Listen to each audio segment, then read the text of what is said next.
Hey friends, okay, before y'all come for me, no, I have not seen the original Happy Gilmore. I know, I'm late to the game, but I showed up cute, so it counts.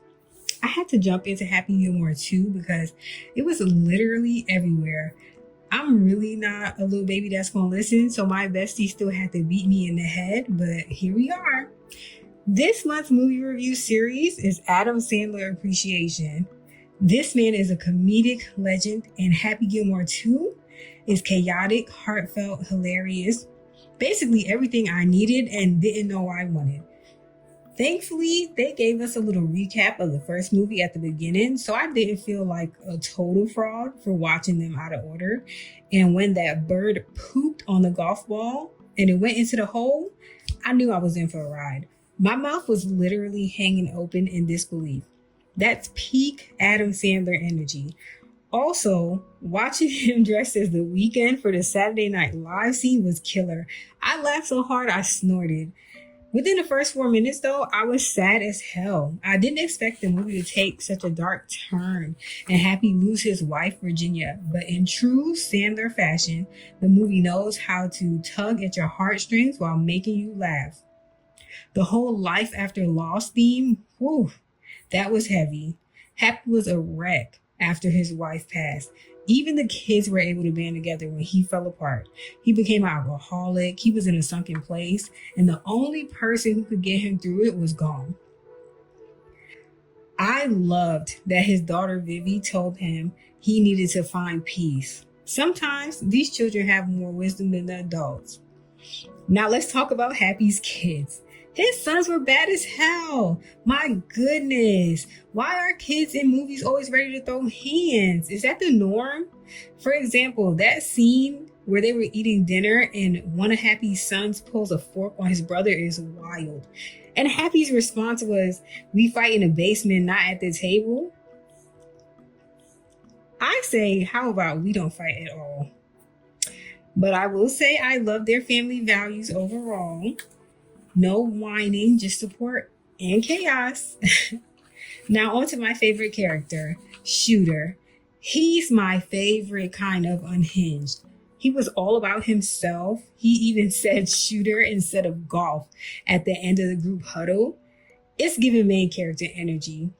Saying hi, grandma, in the middle of a cemetery brawl and throwing coffee in Maxie Guy's eyes. Icon behavior. I knew right then and there I loved Shooter. But Maxie Guy, I couldn't even learn his name because his breath was atrocious. Like, sir, you are rich. Why is your mouth giving poor? Gingivitis is not a flex. Hereditary or not, invest some of that money in your mouth health. Let me not forget the flask. I mean, everything was a flask. Binoculars, cucumbers, golf balls, even the TV remote, even his cell phone at one point. And the flashbacks to the original movie, I loved it. The scenes were like combined very neatly, so it made the movie flow.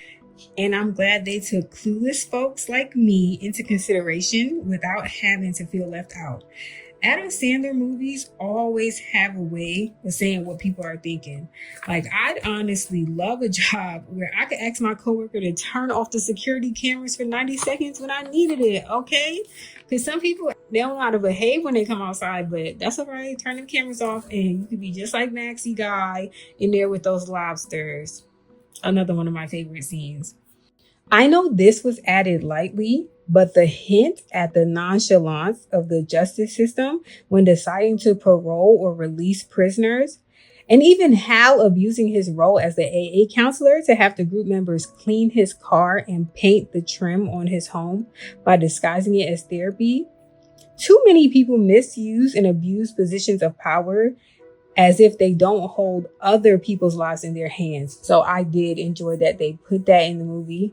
They didn't do too much on it, but at least they brought it up. And I feel like that doesn't get enough attention. Yes, people might have did something bad, but they still deserve another chance. Like, you can't hold something against somebody their whole life. That's ridiculous. Anywho, this movie had everything from Eminem's character in a gator fight, Happy wearing Tim's, which always reminds me of Brooklyn, aka my home, a scene featuring Rob Schneider, and thank goodness, because I was very concerned. I love that they're still friends and that he was in the movie. I can't remember the last time I saw him featured in an Adam Sandler movie, so I was happy about that. And of course, Adam's wife and kids being characters in the movie with the sweetest scene between Adam and one of his daughters at the end. I literally almost cried. And I'm not even a crier like that, but that scene was just very cute. And then the movie had a plot that actually made me think. Moral of the story, if it ain't broke, don't fix it. And new doesn't always mean better. Innovation usually ruins what didn't need tweaking. Adam Sandler never misses, and Happy Gilmore 2 is proof. Go watch it and tell me in the comments, was Maxi Guy's breath a crime or am I just dramatic? Spoiler, I'm both. Like and subscribe. Talk to you later, friends. Bye.